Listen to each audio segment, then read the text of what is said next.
now it's my opportunity to interview Pastor C. All right. All right. Pastor C is on the hot seat.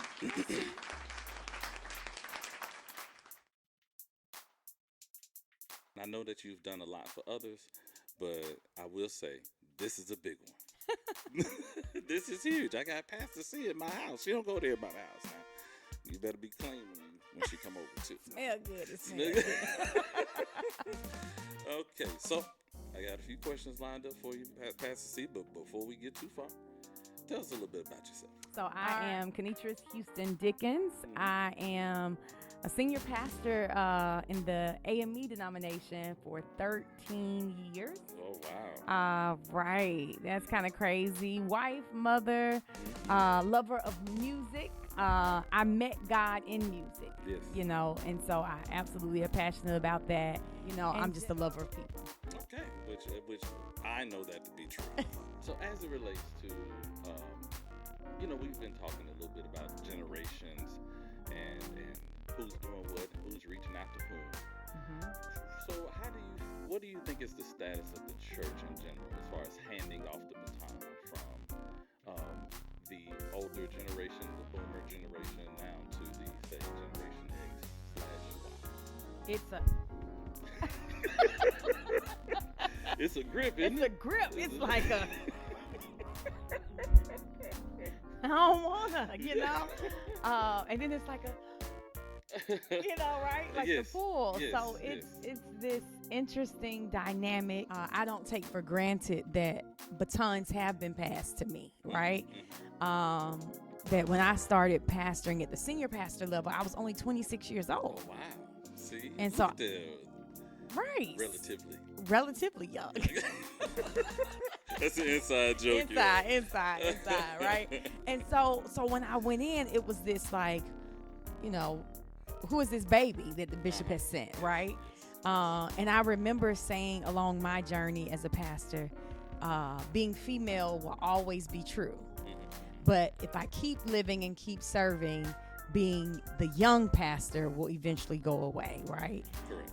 And so for me, I have watched batons be passed to me and by way of opportunities to serve in churches, but I've also watched batons be gripped hard when it came to opportunities for leadership in the church, right? And so I see that from a clergy perspective and a layperson perspective, right? And so I think that there's still a grip. There's almost a tug of war, It is. And so in your opinion, because I know that it is kind of opinion based, but I know that, again, I know that batons have been handed to you, and I know this is not this is not every situation, right? But in saying that, do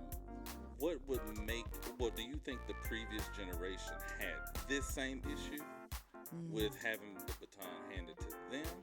Was the transfer of power for them as easy as we would like it to be for us? Or do you think they had the same struggles that we had?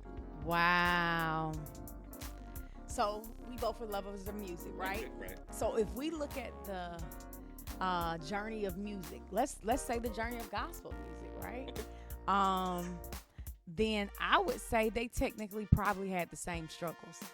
And so it's almost a generational curse of sorts, because think about it, right? So you go back all down these generations of gospel greats, and then James Cleveland comes along, and he's considered to be gospel, like different from what Christian music sounded like. Correct. And then you keep moving, and you get to like a Kirk Franklin, and he seemed to be completely radical from what gospel is like. Yes.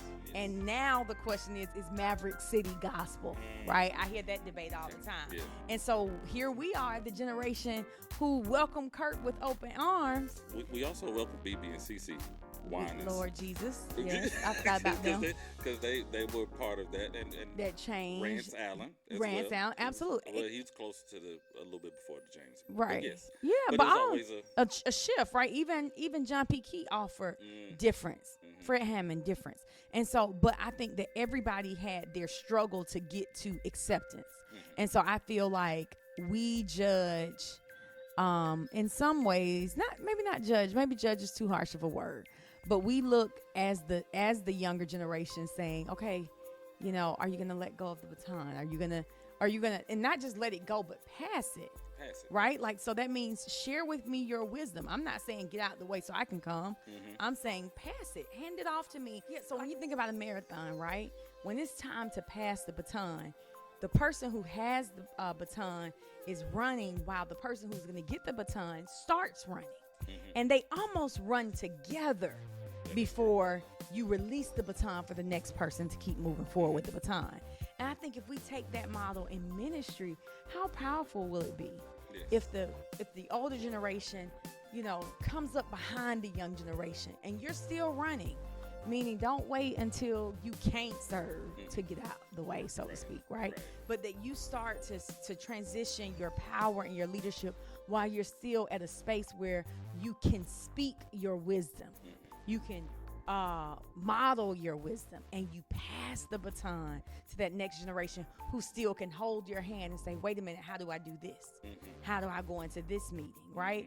And so I would say that our parents also went through the same struggles that we're facing. And the question is, I think now in dialogues like this, will we allow the same thing to happen on the generation behind us, or will we be the generation that says, when it's time to pass the baton, I'm going to start passing the baton? Because I was thinking the same thing. I was sitting up here thinking, even as a musician, I'm like, okay, where my daughter, where my son at? Because they need to learn to do what I do. And I don't mind passing on my knowledge and giving it to them. If anybody wants to learn anything, they can come ask me. Right. You just need to be serious about doing it, because I don't want you to waste my time. I think that might be the biggest thing for me. Because I look at someone that successfully did it, like Joel Osteen and his father, right? He was able to then kind of create take the ministry to a new level by, like you said, handing off the baton, imparting your wisdom, imparting your knowledge. Because, like you said, no, we don't want them to get out the way. Right. We really want their permission, because guess what? You can also make your wishes known to us as well. That's it. And share it. Share it. So, so that's definitely a part of it. So, as a relatively young pastor,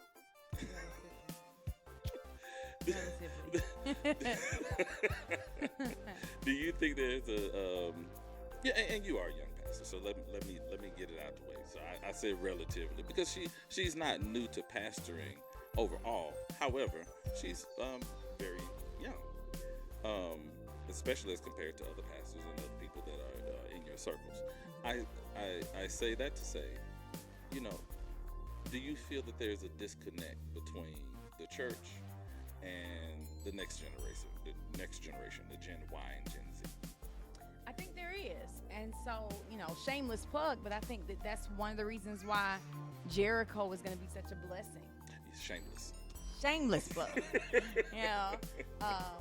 Because there is a disconnect. And so when you do ministry with no walls, you are doing the type of ministry that Gen Y and Gen Z are doing life. We have a special guest. We have not just Pastor C, but we have Mother. She's showing one of her other talents and gifts. And we have Reverend Brother Caleb here with us today. We're going to welcome him to the show. We're going to give him a nice little hand clap. Right. I'm going to throw that in there. I got to do something. Right? So, hey, it's fine. He's not interrupting. He's just fine. He's a part of the interview. Okay? And fascinated with the mic. Because he's the next generation, right? And I know we've been talking quite a bit about that. Now, do you think there is a way for us to strengthen the bonds between the church and Gen Y, Gen Z? What is the advantage of strengthening those bonds? I think that we definitely need to strengthen them, and I think we can. Okay. So again, I'm not just saying this because I'm at Jericho No Walls, but it's true. I mean, I was genuinely excited about Jericho No Walls because, to me, that's one way to strengthen bonds between ministry and the next generation Mm-hmm. is meeting people where they are. Mm-hmm. And then beyond that, so for the more traditional setting of a building, right? Mm-hmm. So the church that I pastor, we have a building, right? And so how do I then strengthen that bond in that type of church setting, Yes. or others in their church settings? I think it starts with being open to their opinion, being open to their leadership. Yeah, that's good. Generation Y and Z are getting top tier education. They are. You know, Yes. they are interning in amazing firms. Mm-hmm. They are our ceilings are their floors. Yes. Yes. So understand that their opinions, their ideas, their gifts are valuable. And And they're becoming parents. they are. So not shaming them if it's a single mom. Mm-hmm.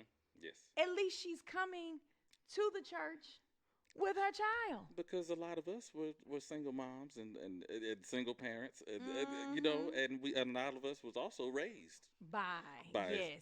also those same, you know, single parents.